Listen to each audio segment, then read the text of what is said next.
안녕하십니까. 소셜 컴퓨팅 연구소 한상기 대표입니다. 요즘 인공지능에 대한 관심이 굉장히 높아지고 있습니다. 그래서 오늘은 인공지능의 역사와 왜 핫한 이슈가 되고 있는지 좀 설명드리도록 하겠습니다. 인공지능은 1956년에 한 무리의 학자들이 사람의 지능을 컴퓨터를 통해 구현해 보겠다고 하는 노력을 하기 시작했습니다. 그때를 첫 번째 인공지능의 붐 또는 인공지능의 봄이라고 이야기합니다. 그러나 그때 사용했던 방법들은 단순히 탐색을 통해서 원하는 결과를 얻고자 하는 방법이었습니다. 한정된 상황에서의 경우의 수를 컴퓨터의 연산 속도를 통해 빠르게 탐색해 본 뒤 최적화된 결과를 도출하는 방식이었던 것이죠. 그래서 난해한 정리를 증명하거나 게임에서 승리할 수 있었지만 우리가 평소 직면하는 현실의 문제, 예를 들면 병이 났을 때 어떤 치료법이 있는지, 회사의 성장을 위해서는 어떤 제품을 개발하면 좋은지와 같은 문제는 풀 수 없었습니다. 이런 실망감이 1970년대 인공지능의 겨울을 가져옵니다. 80년대 들어오면서 제2차 인공지능의 붐이 일기 시작합니다. 컴퓨터에 지식을 넣어서 현실의 문제를 풀 수 있는 방법을 사용한 것입니다. 예를 들면 병에 관한 많은 지식을 컴퓨터에 반영시키면 병을 진단할 수 있고, 법률에 관한 많은 지식을 넣어두면 판례에 따른 법률의 해석을 하는 등 현실의 문제를 풀 수 있게 된 것입니다. 그 결과 산업적으로도 어느 정도 사용할 수 있다는 것을 알 수 있었습니다. 하지만 그 지식을 넣는다는 것에 한계가 부딪히게 됩니다. 상식 수준의 지식을 모두 넣는 작업은 아주 방대했고, 인간은 자연스럽게 할 수 있는 관계가 있는 지식만 꺼내서 쓰는 작업이 인공지능에게는 아주 어려웠기 때문입니다. 컴퓨터에 지식을 넣고 쓰게 하는 작업의 어려움을 확인하면서 제2차 인공지능의 붐도 끝나고 AI 연구는 또다시 겨울의 시대를 맞이하게 됩니다.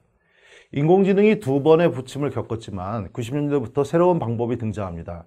인터넷의 보급으로 입력시킬 수 있는 데이터가 폭발적으로 증가하였고, 이를 기반으로 기계학습이 등장한 것입니다. 인간에게 있어 학습의 의미도 yes, no 문제의 정답률을 올리는 것이 기본이라 할 수 있었습니다. 기계학습은 컴퓨터가 대량의 데이터를 처리하면서 이 분류 방법을 자동적으로 습득하는 것입니다. 일단 분류 방법을 습득하고 나면 새로운 데이터를 접해도 분류할 수 있게 됩니다. 예를 들면 고양이를 분별하는 훈련을 마치고 나면 다음부터는 고양이의 이미지를 본 순간 순식간에 고양이임을 분별할 수 있게 되는 것입니다. 그런데 이 기계학습도 약점이 있습니다. 방대한 데이터 중에서 어떤 특징이 yes, no 문제의 정답률을 가장 높일 수 있는 특정인지를 컴퓨터는 알지 못한다는 것입니다. 인간은 자연스럽게 어떤 사물의 특징을 잡을 수 있습니다.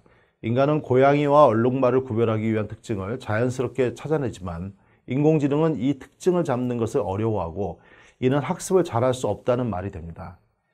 2012년 세계적인 이미지 인식 경연대회인 ILS-VRC에서 토론토 대학의 슈퍼비전 팀이 다른 팀들과 에러율 10%포인트 이상 차를 벌리는 압도적인 승리를 거둡니다. 토론토 대학의 제프리 힌턴 교수가 중심이 되어 개발한 새로운 기계학습 방법인 딥러닝이 등장한 것이죠. 딥러닝은 데이터를 바탕으로 컴퓨터가 스스로 높은 차원의 특징을 획득하고 그것을 바탕으로 yes, no 문제에 대답을 하는 방법입니다. 2012년 구글의 연구자들이 발표해 유명해진 구글의 고양이 인식 연구가 있죠. 유튜브 동영상에서 1000만 장의 이미지를 꺼내서 입력하면 점이나 선과 같은 자주 검출되는 모양을 인식하다가 점차 원이나 삼각형 같은 모형을 인식하게 되고, 그것을 조합해서 둥근형 속에 두 개의 점이 있고 한 복판에 세로로 한 줄기의 선이 있다라는 얼굴에 대한 특징을 얻게 됩니다. 이러한 특징을 조합해 처음에는 인간의 얼굴 또는 고양이의 얼굴을 인식했다가 나중에는 인간인지 고양이인지를 스스로 구분할 수 있게 된다는 것입니다. 인공지능에 대한 부침 끝에 지금 제3차 인공지능의 붐이 일게 된 것 배경에는 첫째, CPU나 GPU 같은 컴퓨터 하드웨어 기술 자체가 비약적으로 발전했고, 두 번째는 기계학습과 딥러닝이라는 새로운 알고리즘의 효과성이 증명되어서입니다. 세 번째는 20억 명 이상의 사람들이 인터넷을 쓰면서 굉장히 많은 데이터를 생성해 주기 때문이고, 넷째로 역시 20억 명 이상의 인터넷을 쓰는 사람들이 자연스럽게 인공지능을 활용하며 살아가는 사회적 분위기 때문입니다. 지금까지 살펴봤듯이 인공지능은 지금 갑자기 많이 쓰여진 것이 아니라 60년 동안 우리가 사용해 왔기 때문에 굉장히 많은 분야에서 활용되었던 경험들이 있습니다. 지금도 거의 대부분의 기업 내부의 프로세스에서 사용되고 있습니다. 많은 기업들이 현재 사용되고 있는 것보다 훨씬 더 적극적으로 인공지능을 제품이나 서비스 또는 내부 프로세스에 사용하겠다는 의지를 표명하고 있습니다. 이러한 추세를 반영이라도 하듯 세계적인 기업들은 굉장히 적극적으로 인공지능 기술을 가진 스타트업 기업들을 인수하고 있습니다. 구글은 제프리 힌튼 교수가 만들었던 DNN 리서치라는 회사를 인수했고, 그 다음 굉장히 우리한테 익숙한 딥마인드라는 회사를 인수했습니다.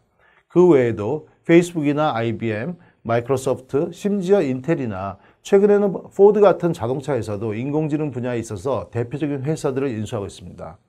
한 조사에 의하면 2002년부터 작년까지 2,400개 이상의 인공지능 기업이 인수당했다는 조사 보고도 있습니다. 이제 우리는 인공지능을 기업의 가장 중요한 어떤 이니셔티브로 삼아야 된다는 것입니다. 구글의 순다 피차이가 작년에 선언했듯이 구글은 더 이상 이제 모바일 퍼스트를 내세우지 않고 AI 퍼스트라는 캐치프레이즈를 내세웠습니다. 앞으로 구글의 모든 서비스와 제품에서 인공지능을 어떻게 활용할 것인가를 기본적으로 검토하고 모든 전략을 인공지능 중심으로 가져가겠다고 선언을 했습니다. 이제 인공지능은 미래 이야기도 아니고 그리고 어떤 특정한 분야의 이야기도 아닙니다. 여러분들이 관여하고 있거나 추진하고 있는 모든 사업과 모든 비즈니스, 모든 기술 개발 또는 제품에 들어가야 되는 가장 핵심적인 기술입니다. 감사합니다.